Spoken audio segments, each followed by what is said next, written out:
Iran पर limited strike के mood में दिख रहे ट्रंप अब आर पार का युद्ध शुरू करेंगे।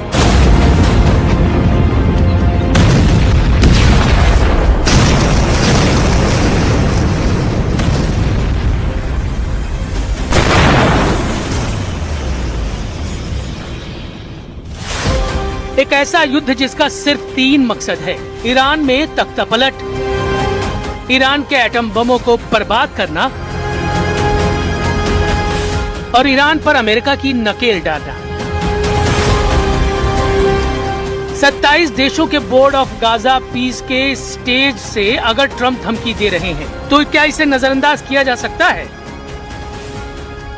ऐसी गलती अमेरिका के दुश्मन कतई नहीं कर सकते, क्योंकि ये आखिरी धमकी है।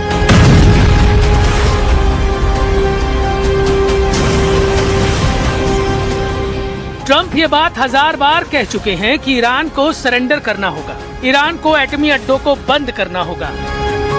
ईरान के पास कोई चॉइस नहीं है। अगर ईरान ट्रंप की नहीं सुनता तो महायुद्ध होगा। They cannot continue to threaten the stability of the entire region, and they must make a deal. Or if that doesn't happen, I maybe can understand. If it doesn't happen, it doesn't happen. But bad things will happen. Iran पर 2 तरफ से बम बरसेंगे।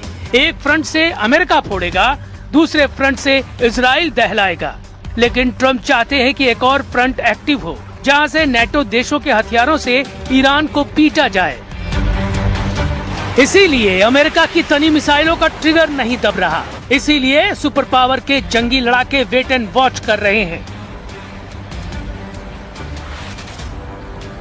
इसीलिए Trump 10 दिन का समय ले रहे हैं। ये डेडलाइन ईरान के लिए भी है, नेटो देशों में अमेरिका के विरोधियों के लिए भी है, क्योंकि ईरान तो अब युद्ध से बच नहीं सकता।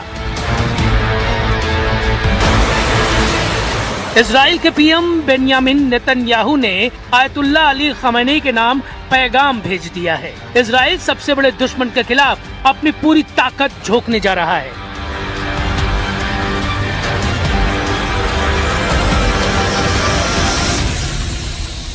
ודבר אחד בטוח, אם האייתולות יטעו ויתקפו אותנו, הם יחוו תגובה שהם אפילו לא יכולים לעלות। ईरान पर बढ़ रहे प्रेशर से इजराइल खुश है। अब तक इजराइल के सारे दांव सही चले हैं। युद्ध भड़का तो इजराइल का मकसद सबसे पहले खमेनी के परमाणु प्रोग्राम को खल्लास करने का है। लेकिन ट्रंप ईरान में तख्तापलट तक हमलों के मूड में है। इसकी वजह है खमेनी का नाम सुनते ही उनके खून का खौलना। ट्रंप जब पहली बार राष्ट्रपति बने थे तब से वो खमेनी सल्तनत को उखाड़ फेंकने की ख्वाहिश जता रहे हैं, मगर उनके मंसूबे लाख कोशिशों के बाद भी कामयाब नहीं हो पाए। लेकिन जनवरी 2026 में जब तेहरान जलने लगा, जब खमेनी के खिलाफ आवाम सड़कों पर निकल आई, तब से ट्रंप को लगने लगा कि वो ईरान का घमंड अब तोड़ देंगे। हालांकि अभी भी यह ऑपरेशन इतना आसान नहीं, क्योंकि ईरान कोई अदना सा देश नहीं है। ईरान की अपनी हस्ती है, ईरान की अपनी सेना है,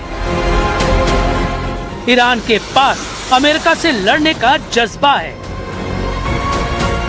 खमेनी के 100 जनरलों के सलामत रहते ट्रंप की जीत मुश्किल है। इनमें कई जनरलों के नाम भी किसी को नहीं पता, लेकिन जिन टॉप 5 जनरलों को ट्रंप का टारगेट माना जा रहा है, उनके नाम जान लीजिए। खमेनी के सेनापति कहे जाने वाले जनरल मोहम्मद पकपौर ट्रंप की हिट लिस्ट में टॉप पर हैं। पकपौर इस समय इस्लामिक रेवोल्यूशनरी गार्ड कॉर्प्स के कमांडर इन चीफ हैं। दूसरे नंबर पर ईरान की मिलिट्री के commander in chief Aamir Hatami माने जाते हैं। ट्रंप का तीसरा टारगेट अब्दुल रहीम मुसावी है। ईरान की तीनों सेनाओं के चीफ ऑफ स्टाफ मौसी ने 2025 में चार्ज संभाला था। इसके बाद जैसा बड़ा ओहदा उस पर उतना बड़ा खतरा है। जैसे IRGC एयर स्पेस फोर्स के कमांडर माजिद मुसावी अमेरिका के टारगेट पर हैं। रेवोल्यूशनरी गार्ड के खुफिया विंग के कमांडर माजिद खादेमी को अमेरिका रेडार पर ले चुका है। मुमकिन है ईरान के टॉप जनरलों का सफाया अमेरिका और इजराइल के खुफिया एजेंट ज्वाइंट ऑपरेशन में करे, जैसे कि 2025 में युद्ध के वक्त हुआ था। तब इजराइल ने ईरान के 2 और कमांडरों को मारने का दावा किया था। इसमें एक कुद्दुस फोर्स के कमांडर सईद इजादी थे। सईद इजादी की हत्या ईरान के क्रूम शहर में की गई थी। एक अपार्टमेंट में इजराइल की एयरफोर्स ने बम से उड़ाकर इजादी का अंत किया। वहीं ईरान में IRGC के कमांडर बेनहम शरियारी को बेमौत मारा गया था। कमांडर शरियारी के पास हिजबुल्लाह, हमास और हुथी को मदद पहुंचाने की जिम्मेदारी थी। खमैनी के जनरलों के साथ अमेरिका इजराइल सीक्रेट अड्डों पर तहलका मचाना शुरू कर सकते हैं। PM नेतन्याहू ने जानकारी दी कि इजराइल के दुश्मन फिर से सिर उठाने लगे हैं। कट्टर लड़ाकों को ईरान ने युद्ध में उतार दिया है। ईरान की रणनीति इजराइल को लड़ाका फोर्स से युद्ध में उलझाने की है, जिससे अमेरिका युद्ध में अकेला पड़ जाए। लेकिन नेतन्याहू गारंटी दे रहे हैं कि उनके पास ईरान के वॉर प्लान का तोड़ है।